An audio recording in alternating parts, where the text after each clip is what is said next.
Hello friends, welcome to my channel. स्वागत है आपका मेरे चैनल पे। मैं हरप्रीत पटेल बात करूंगा आपसे इस वीडियो में एनसीएफ 2005 नेशनल करिकुलम फ्रेमवर्क 2005 के बारे में इस वीडियो में बात होगी।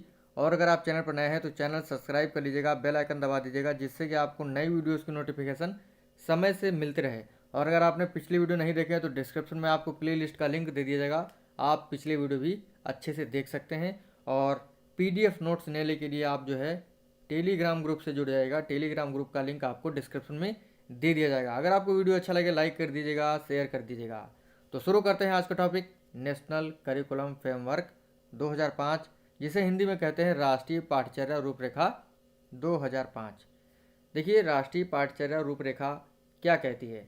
मतलब ऐसी शिक्षा के बारे में राष्ट्रीय पाठ्यचर्या रूपरेखा 2005 बात करती है कि जो शिक्षा होनी चाहिए वो रटंत नहीं होनी चाहिए, व्यवहारिक होनी चाहिए, और जो हमारा सर्वांगीण विकास करे, ऐसी शिक्षा के बारे में बात करती है एनसीएफ 2005।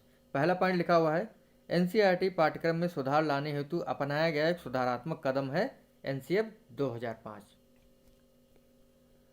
देखिए, एनसीएफ 2005 का मेन मोटिव, मेन फार्मूला है बिना बोझ के शिक्षा, यानी लर्निंग विदाउट बर्डन, यानी बिना बोझ की शिक्षा जो है दी जानी चाहिए। अगला पॉइंट लिखा हुआ है, पाठ्यक्रम ज़्यादा से ज़्यादा व्यवहारिक होना चाहिए। व्यवहारिक होना चाहिए, ना कि सैद्धांतिक। बिना बोझ के शिक्षा देनी चाहिए। ये नहीं कि बच्चा जो है उसको इतना काम दिया जाए कि वो दिन भर काम ही करता रहे, उसका सरदर्द होने लगे काम करते करते, तो नहीं। एनसीएफ 2005 कहती है कि बच्चे को जो ज्ञान दिया जाए वो व्यवहारिक होना चाहिए और करके सीखने पर जोर दिया जाना चाहिए। तो इसका मेन फार्मूला है बिना बोझ के शिक्षा, लर्निंग विदाउट बर्डन। भारत सरकार के MHRD minister of human resource development की पहल पर प्रोफेसर यशपाल की अध्यक्षता में एनसीएफ 2005 की जो है समिति बनाई गई थी। एग्जाम में पूछा जाता है कि जो एनसीएफ 2005 के अध्यक्ष थे वो कौन थे, तो ये थे प्रोफेसर यशपाल जी। एनसीएफ 2005 14 और 19 जुलाई 2004 की बैठक का परिणाम है। ठीक है, इस चीज़ को आप लोग ध्यान रखिएगा। बहुत ही बार पूछा जाता है कि एनसीएफ 2005 के अध्यक्ष कौन थे, तो ये थे प्रोफेसर यशपाल जी। ठीक है, तो इन महत्वपूर्ण पॉइंट्स को याद रखिएगा। अब हम पढ़ेंगे महत्वपूर्ण सिद्धांत, यानी मेन पॉइंट्स कौन से हैं जो एग्जाम में काफ़ी बार पूछे जाते हैं। ठीक है, इसी पर जो है प्रश्न बनते हैं। तो इनका पहला सिद्धांत है एनसीएफ 2005 का, ज्ञान को केवल विद्यालय तक सीमित न रखा जाए। यानी अगर विद्यालय में गिनतियाँ सिखाई जा रही हैं 1 से 100 तक, तो केवल गिनतियाँ ही नहीं आनी चाहिए, गिनतियों का उसे उपयोग करना भी आना चाहिए, जैसे सिक्के गिनने में, पैसे गिनने में। ठीक है, तो ज्ञान को केवल विद्यालय तक ही ना सीमित किया जाए, उसे जो है विद्यालय के बाहर भी लाया जाए, यानी व्यवहारिक जीवन में भी उसे उतारा जाए। जैसे उसे हिंदी, छोटा आ से ज्ञा तक जो है उसे हिंदी वर्णमाला आती है, A to Z इंग्लिश वर्णमाला आती है, तो केवल उसे यही नहीं याद होना चाहिए, उसे व्यवहारिक जीवन में भी उतारना आना चाहिए। अगला है, पढ़ाई को रटंत प्रणाली से स्वतंत्र किया जाए। देखिए, वर्तमान में क्या है, हमारे पेरेंट्स कहते हैं कि बेटा तुम्हें हाई स्कूल में 90% अंक लाने हैं, 12th में 92% अंक लाने हैं। मतलब देखा जाए तो वर्तमान में एजुकेशन का मतलब है रटना, पढ़ना और नंबर्स अच्छे लाना। लेकिन एनसीएफ 2005 ये नहीं कहता है।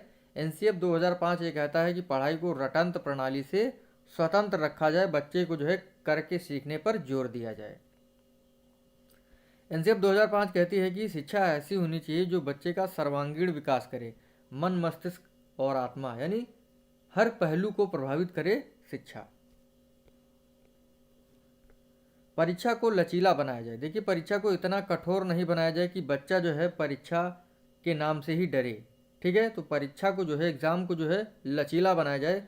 क्लास 10th की परीक्षा को ऐच्छिक रखा जाए, यानी जो बच्चा विज्ञान वर्ग लेना चाहता है तो विज्ञान ले सके, कला वर्ग लेना चाहता है तो कला वर्ग ले सके, इंग्लिश लेना चाहता है तो इंग्लिश ले, संस्कृत लेना चाहता है तो संस्कृत ले।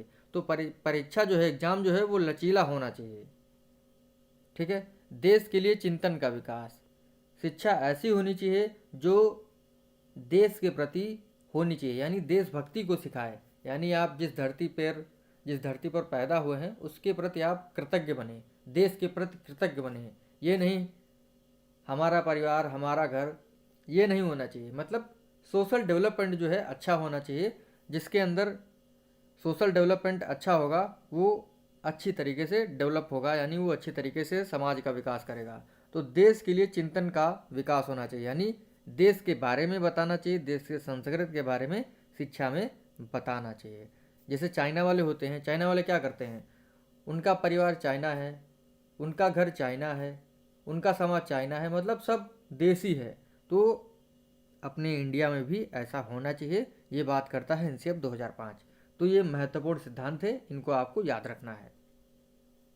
अभी तो हम लोग थ्योरी पढ़ रहे हैं, उसके बाद जो आपको लास्ट में है कुछ प्रश्न मिलेंगे, तो आपको समझ में आएगा कि आपने मेरे वीडियो से कितना सीखा। ठीक है, आगे बढ़ते हैं और कुछ सजेशंस हैं कि क्या करना चाहिए शिक्षा देते वक्त, एजुकेशन में हमें क्या करना चाहिए।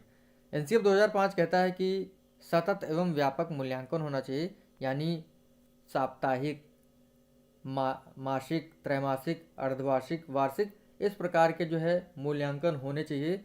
और व्यापक मूल्यांकन में जैसे व्यक्ति के जो सभी पक्ष हैं उनकी भी बात होनी चाहिए। ठीक है, खेल का महत्व, खेल के महत्व के बारे में भी बात की है एनसीएफ 2005। भाई देखिए, खेल खेल में बच्चा जो है ज़्यादा सीखता है। अगर आप उसे जो है एक क्लास में ऐसे ही बिठा देंगे और डंडा लेकर उसे पढ़ाएंगे तो वो नहीं सीखेगा। लेकिन अगर आप उसे खेल के माध्यम से पढ़ाएंगे तो वो स्वतंत्र रूप से हंसी खुशी होकर सीखेगा। ठीक है, जीवन से जोड़ना, देखिए जो भी शिक्षा दी जाए वो जीवन से जुड़ी हुई होनी चाहिए। ठीक है, जैसे मैंने अभी आपको बताया था कि गिनतियाँ सिखा दी जाएँ अगर क्लास में, तो बच्चा जो है उसे अपने व्यवहारिक जीवन में भी उपयोग कर सके। व्यवहारिक शिक्षा के बारे में सबसे पहले बात की थी रविन्द्रनाथ टैगोर जी ने। रविन्द्रनाथ टैगोर जी ने जो है व्यवहारिक शिक्षा के बारे में सबसे पहले बात की है अपने निबंध सभ्यता और प्रगति में। ठीक है, इस चीज़ को आप लोग ध्यान रखिएगा। संवैधानिक मूल्यों का विकास, ऐसी शिक्षा देनी चाहिए जो संवैधानिक मूल्यों के बारे में बात करे। मोटी मोटी किताबों को बेकार माना गया है। देखिए, मोटी मोटी किताबें जो हैं उनको बेकार माना गया है।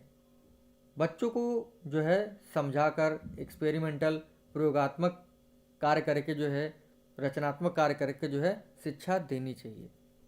मुक्त वातावरण करके सीखने पर जोर, यानी स्वतंत्र, फ्रीडम होनी चाहिए बच्चों को सीखने के लिए। ये नहीं कमरे में बंद कर दिया और बस वहीं बैठे हैं वो सीख रहे हैं।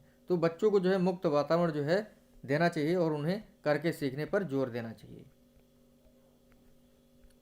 6 महीने में शिक्षक को प्रशिक्षण दिया जाए। एनसीएफ 2005 कहता है कि जो टीचर है उसे जो है 6 महीने में एक बार जो है प्रशिक्षण देना चाहिए। शिक्षा बच्चों के स्तर के अनुसार होनी चाहिए। जो भी एजुकेशन है वो बच्चों के स्तर के अनुसार होनी चाहिए।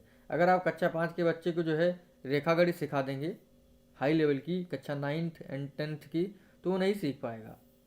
तो स्तर के अनुसार जो है बच्चों को सिखाना चाहिए। रोजगार परक शिक्षा शिक्षा ऐसी होनी चाहिए जो बच्चों को जो है रोजगार दिलाए। ठीक है, क्योंकि इस समय का सिस्टम देखें या पहले का सिस्टम देखें तो शिक्षा क्या है, एजुकेशन हम क्यों लेते हैं, जिससे कि हम अपना रोजी रोटी चला सकें। ठीक है, एजुकेशन क्या है, स्कूल में जाएंगे, अच्छे से पढ़ाई करेंगे, अच्छे अंक लाएंगे, 10th पास करेंगे, 12th पास करेंगे, ग्रेजुएशन पास करेंगे, फिर उसके बाद क्या है, हम जॉब करेंगे। तो रोजगार जो है, रोजगार परक शिक्षा होनी चाहिए। पाठ्य सहगामी क्रियाएं जैसे संगीत, कला, नृत्य, एनसीसी आदि का समावेश शिक्षा में होना चाहिए। देखिए, पाठ्य सहगामी क्रियाएं जैसे संगीत है, कला है, नृत्य है, इन पर भी बात होनी चाहिए, क्योंकि बच्चा इनके माध्यम से भी जो है रोजगार प्राप्त करता है और ख्याति प्राप्त करता है। कुछ बच्चे ऐसे होते हैं जिनका पढ़ाई में मन नहीं लगता है, संगीत में मन लगता है, कला में मन लगता है, नृत्य में मन लगता है, खेल में मन लगता है, एनसीसी में मन लगता है। तो पाठ्य सहगामी क्रियाओं के साथ साथ उनको इस बारे में भी पाठ्य सहगामी क्रियाएं मतलब जो नॉर्मल सी एजुकेशन चलती है उसमें पाठ्य सहगामी क्रियाओं को भी शामिल करना चाहिए।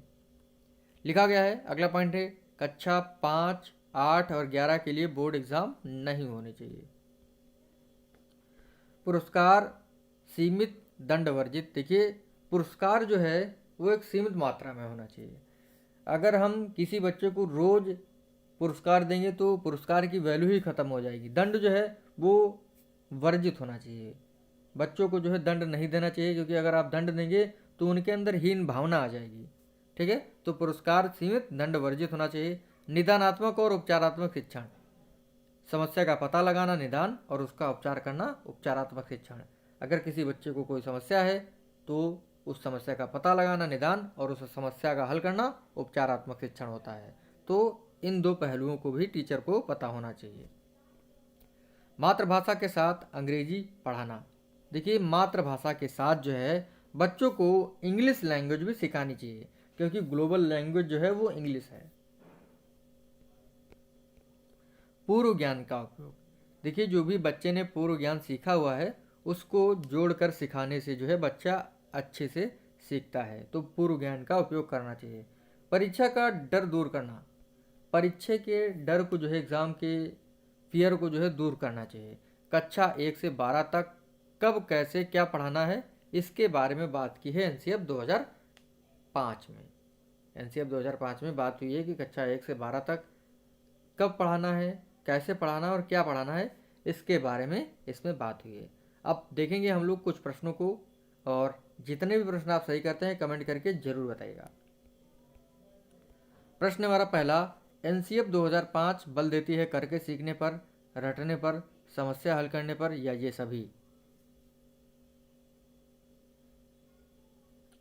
एनसीएफ 2005 जो है करके सीखने पर बल देती है। आपका पहला ऑप्शन जो है इसमें सही होगा। अगला प्रश्न है, एनसीएफ 2005 की अध्यक्षता किसने की? Professor Yashpal, professor Bhandarkar, professor Ashok Mehta, professor Balwant Rai. तो एनसीएफ 2005 की अध्यक्षता किसने की है? बिल्कुल सही जवाब प्रोफेसर यशपाल ने। अगला है, एनसीएफ 2005 की शुरुआत रविन्द्रनाथ टैगोर के किस निबंध से हुआ है? सभ्यता और संस्कृति, सभ्यता और कानून, सभ्यता और प्रगति, या इनमें से कोई नहीं। तो एनसीएफ 2005 की जो शुरुआत है व्यवहारिक शिक्षा के बारे में रविन्द्रनाथ टैगोर ने किस निबंध में बताया आपने? तो सभ्यता और प्रगति निबंध में बताया है। सी ऑप्शन आपका सही होगा, मैंने आपको अभी बताया है, पहले ही बताया था इसके बारे में। अगला एनसीएफ 2005 का मार्गदर्शी सिद्धांत नहीं है ज्ञान को स्कूल के बाहरी जीवन से जोड़ना, पढ़ाई को रटंत्र प्रणाली से मुक्त रखना, अंग्रेजी भाषा में शिक्षा देना, बच्चे का सर्वांगीण विकास। तो मार्गदर्शी सिद्धांत कौन सा नहीं है? अंग्रेजी भाषा में शिक्षा देना, मातृभाषा में शिक्षा देने पर बात करती है एनसीएफ 2005। ठीक है। अगला प्रश्न है, एनसीएफ 2005 में निम्न में से किस परीक्षा संबंधी सुधार का सुझाव दिया गया है? 10वीं परीक्षा ऐच्छिक, प्रतियोगिता परीक्षाएं ऐच्छिक, दोनों, या इनमें से कोई नहीं। तो कौन सा सुझाव जो है एनसीएफ 2005 देता है? तो एनसीएफ 2005 जो है पहला ऑप्शन इसका सही होगा। 10वीं परीक्षा जो है वो कैसी होनी चाहिए?